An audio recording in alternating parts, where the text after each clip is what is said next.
Video में आगे बढ़ने से पहले एक रिक्वेस्ट है, ये वाला हमारा फर्स्ट चैनल है, इसको भी प्लीज़ सब्सक्राइब कर लेना। ये वाला चैनल का जो लिंक है इस वीडियो के डिस्क्रिप्शन में आपको मिल जाएगा।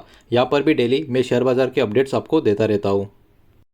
तो चलिए आगे बढ़ते हैं हमारे आज के दिन के दूसरे वीडियो की तरफ। इसके पहले भी एक वीडियो हम पब्लिश कर चुके हैं, नहीं देखा तो चाहे तो चैनल के वीडियो सेक्शन में जाकर देख सकते हो। तो देखिए हमारे कंट्री के लिए एक बहुत ही प्राउड फीलिंग वाली बात आपको देखने को मिलेगी। इतिहास में पहली बार आप बोल सकते हो ये एक हिस्टोरिकल खबर आपको नजर आएगी, बिकॉज इंडिया ने अचीव कर लिया है एक बहुत ही बड़ा टेक्नोलॉजी का टारगेट 5 साल पहले। मतलब जिसका टारगेट था 8 साल में कंप्लीट करने का, वो हमने 5 साल पहले ही 3 साल में ही इसको कंप्लीट कर दिया है। तो ये खबर एक्चुअली है क्या, इसको जरा यहाँ पर हम समझ लेते हैं। गवर्नमेंट का एक बहुत ही बड़ा अनाउंसमेंट यहाँ पर आता हुआ नजर आएगा। लक्ष्य 2047 ये जो इवेंट था, इस इवेंट में minister of state for science and technology जिनका नाम है जितेंद्र सिंह, इन्होंने एक बात बोली है, India is making rapid progress in technology and moving strongly towards आत्मनिर्भर भारत। तो ये कुछ इन्होंने एक स्टेटमेंट पर्टिकुलर दिया था, लेकिन इसमें जो मेजर अचीवमेंट का बात इन्होंने जो किया है वो किस कैटेगरी में, वो एक्चुअली क्वांटम टेक्नोलॉजी में है। ये अपने आप में बहुत ही बड़ा बात हमारे कंट्री के लिए यहाँ पर निकल कर आ रहा है। 1000 किलोमीटर का secure quantum communication network successfully हमने डिप्लॉय कर दिया है। इसका पूरा का पूरा नेटवर्क, ये हमारे लिए बहुत ही बड़ी प्राउड फीलिंग वाली बात है। और उससे भी बड़ा प्राउड और हमको गर्व होना चाहिए कि ये जो टारगेट है ओरिजिनली प्लान किया गया था 8 साल के लिए, लेकिन इंडिया ने इसको अचीव कर लिया सिर्फ और सिर्फ 3 साल में। जी हाँ दोस्तों, सिर्फ और सिर्फ 3 साल में, मतलब 5 साल पहले ही इस टारगेट को हमने अचीव कर लिया। ये कहीं ना कहीं कंसिडर किया जा रहा है एक बहुत ही बड़ा माइलस्टोन एडवांस टेक्नोलॉजी और साइबर सिक्योरिटी इस कैटेगरी में हमारे कंट्री के लिए है। अब देखिए ये वाला चीज़ इतना मैटर क्यों करता है। क्वांटम कम्युनिकेशन जो है हाईली सिक्योर भी होता है और ये मदद भी करता है बहुत सारे अलग अलग कैटेगरीज को, जैसे कि बैंकिंग सिस्टम की बात करें, डिफेंस कम्युनिकेशन की बात करें, गवर्नमेंट के डेटा की बात करें या डिजिटल ट्रांजेक्शन की बात करें, इन सबको ये प्रोटेक्ट करने का काम करता है। इसलिए इसको हाईली सिक्योर माना जाता है और इसी में ये बहुत बड़ा डेवलपमेंट हमको देखने को मिल रहा है। अब देखिए इसके लिए बहुत ही ज़्यादा कोलैबोरेशन जो हमने किया था उसको भी कहीं ना कहीं उसकी भी हमको मदद होती हुई देखने को मिली। 4 मेजर थेमेटिक हब जो है एक साथ काम करते हुए यहाँ पर हमको देखने को मिले। मल्टीपल इंस्टीट्यूशन अक्रॉस इंडिया उन्होंने पार्टिसिपेशन अपना दिखाया और ये कहीं ना कहीं शो भी करता है कि strong coordination between research and technology sectors का इस कैटेगरी में, मतलब इस काम के लिए होता हुआ हमको देखने को मिला। तो ये एक्चुअली किसी एक का नहीं, सबने एक जुट्टा दिखाकर देश के लिए जो पर्टिकुलरली एक काम किया है, इसी की वजह से ये 8 साल का टारगेट कहीं ना कहीं 3 साल में पूरा होता हुआ हमको देखने को मिल रहा है। इंडिया इनोवेशन और स्टार्टअप का जो स्ट्रेंथ है अपना बहुत ही तेजी से यहाँ पर मजबूत कर रहा है, ग्रो कर रहा है और इंडिया अभी के टाइम कहीं ना कहीं दुनिया का तीसरा लार्जेस्ट स्टार्टअप इकोसिस्टम बनता हुआ आपको इसके वजह से देखने को मिलेगा।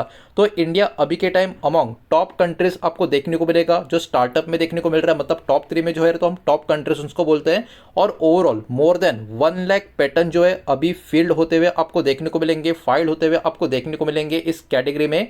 और ओवरऑल मोस्ट पैटर्न जो है वो कहीं ना कहीं इंडियन रेसिडेंट्स के द्वारा ही यहाँ पर फाइल किए गए। तो ये ओवरऑल बात करें ये भी अपने आप में काफ़ी बढ़िया रिकॉर्ड वाली बात आपको देखने को मिलेगी। इसके साथ साथ मजबूत रिसर्च का भी प्रेजेंस इसके अंतर्गत हमको देखने को मिल रहा है, बिकॉज इंडिया अभी के टाइम बहुत ही बढ़िया तरीके से परफॉर्म कर रहा है साइंटिफिक पब्लिकेशंस में भी, और इंडिया का जो रिसर्च है धीरे धीरे इंटरनेशनल रिकॉग्निशन भी कहीं ना कहीं लाने का, उसको संभालने का काम कर रहा है। तो ये भी हमारे लिए एक बहुत ही बड़ी बात यहाँ पर निकल कर आ रही है। फ्यूचर स्किल की बात करें यंग इंडिया के लिए तो यहाँ पर भी कुछ बात निकल कर आ रही है। Focus area for future growth, तो देखिए गवर्नमेंट अभी प्रिपेयर कर रही है यूथ को फास्ट ग्रो तरीके से, मतलब फास्ट ग्रोइंग सेक्टर जो है उसके तरफ यहाँ पर पुश करने का, जैसे कि एआई की बात करें, साइबर सिक्योरिटी की बात करें, क्वांटम टेक्नोलॉजी की बात करें और सेमीकंडक्टर डिजाइन की बात करें। तो यहाँ पर कहीं ना कहीं गवर्नमेंट का पूरा फोकस यूथ को लेकर यहाँ पर बढ़ता हुआ नजर आ रहा है और गवर्नमेंट का स्ट्रैटेजी कहीं ना कहीं अब यही है किस तरीके से यहाँ पर कोलैबोरेशन एकेडमिक स्टार्टअप इंडस्ट्रीज का यहाँ पर किया जाए, ताकि इसका जो एंड गोल है क्रिएट कर सके हम फ्यूचर रेडी स्किल्ड वर्कफोर्स। मतलब बच्चे पहले पढ़ाई करेंगे, उसके बाद आगे कुछ और करेंगे, उसके बाद क्या जॉब करना है सोचेंगे। इतना ज़्यादा पर्टिकुलर जो चेन है उसको डेवलप करने की बजाय किस तरीके से एकेडमिक स्टार्टअप इंडस्ट्री को एक पर्टिकुलर कोलैबोरेट करके फ्यूचर रेडी स्किल वर्कफोर्स तैयार करने का गवर्नमेंट का बहुत बड़ा प्लान है। और मुझे लगता है देर आए लेकिन दुरुस्त है, ये वाला प्लान तो मुझे काफ़ी बढ़िया एक नज़र आ रहा है। मुझे तो ये वाली बात बहुत ही बढ़िया लगी, बहुत ही पसंद आई और इसके ऊपर सच में सही से काम किया गया। अगले 10-15 सालों में कहीं ना कहीं बहुत ही बढ़िया आप कह सकते हो हमारा कंट्री का यूथ का ग्रोथ भी आपको देखने को मिलेगा हर एक कैटेगरी में। एनीवे आगे बढ़ते नेक्स्ट पॉइंट पे। एथिकल एआई कहीं ना कहीं एक बहुत ही बड़ा फोकस पॉइंट बना रहेगा इंडिया का। जो एआई विजन है, इंडिया क्या चाहता है, एआई का जो डेवलपमेंट है उसके ऊपर फोकस किया जाए, खास करके उसका जो रेस्पॉन्सिबिलिटी, पब्लिक वेलफेयर, इंक्लूसिवनेस है, इनके ऊपर ज़्यादा करके फोकस करके एआई का डेवलपमेंट यहाँ पर आने वाले समय में बढ़ा दिया जाए। इसके लिए ग्लोबल इनिशिएटिव भी यहाँ पे होते हुए आपको देखने को मिलेंगे। डिस्कशंस भी बहुत सारे होते हुए हमको नजर आए। दिल्ली डिक्लेरेशंस की बात की, ग्लोबल साउथ एआई समिट की बात करी, इसमें भी इसके बारे में बहुत ज़्यादा डिस्कशन होते हुए हमको देखने को मिले। और इसके कारण एथिकल एआई जो है वो कहीं ना कहीं हेल्प भी कर सकता है बहुत सारी चीज़ें इंप्रूव करने के लिए। और इसका जो पॉसिबल इम्पैक्ट है health care, governance, education, public service, इन कैटेगरी में भी होता हुआ हमको नजर आ सकता है। तो ये सारे सेक्टर्स भी कहीं ना कहीं फोकस में बने रहेंगे। तो ये रिपोर्ट अपने आप में काफ़ी बढ़िया है, काफ़ी ज़बरदस्त है। इसके कारण हमारे मार्केट के कुछ कंपनियां, कुछ स्टॉक है, उनको भी बेनिफिट मिल सकता है। तो वो नाम भी एक एक करके देखेंगे, लेकिन किसी भी तरीके का बाय सेल का रिकमेंडेशन नहीं है, ना ही इन्वेस्टमेंट का एडवाइस है। ये बात यहाँ पर आप ध्यान में रखना। वीडियो को प्लीज़ लाइक कर देना, वीडियो को शेयर कर देना। पहली बार चैनल पे आ चुके हो तो चैनल को भी सब्सक्राइब जरूर कर देना। तो पहले आईटी और एआई सेक्टर से कनेक्टेड बात करें तो TCS, Infosys, Wipro, HCL Tech, Tech Mahindra, कहीं ना कहीं ये वाले कंपनियां बाजार की फोकस में बनी रहेगी। साइबर सिक्योरिटी और डिजिटल इंफ्रा की बात करें तो इसमें परसिस्टेंट सिस्टम, एलटीआई माइंट्री कहीं ना कहीं बाजार की फोकस में बनी रहेगी।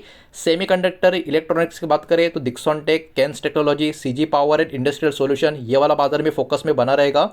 और टेलीकॉम एंड कम्युनिकेशन इंफ्रा की बात करें तो रिलायंस इंडस्ट्रीज, भारतीय रिटेल भी बाजार के फोकस में बना रहेगा।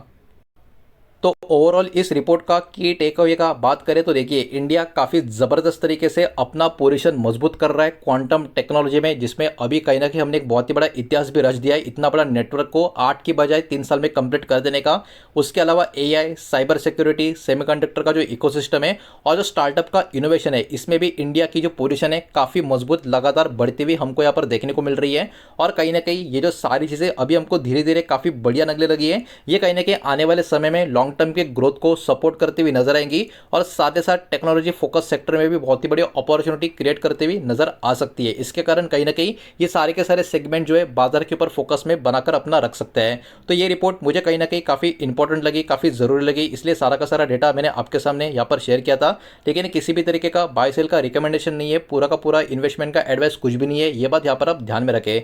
उम्मीद करता हूँ वीडियो आपको पसंद आया होगा, समझ आया होगा। तो वीडियो को लाइक करें, दोस्तों शेयर करें। पहली बार चैनल पे आ चुके हो तो सब्सक्राइब भी कर देना। और कोई भी स्टॉक में निवेश करने से पहले खुद की स्टडी रिसर्च जरूर करें, फाइनेंशियल एडवाइजर की सलाह जरूर ले। मिलते हैं नेक्स्ट वीडियो में, धन्यवाद।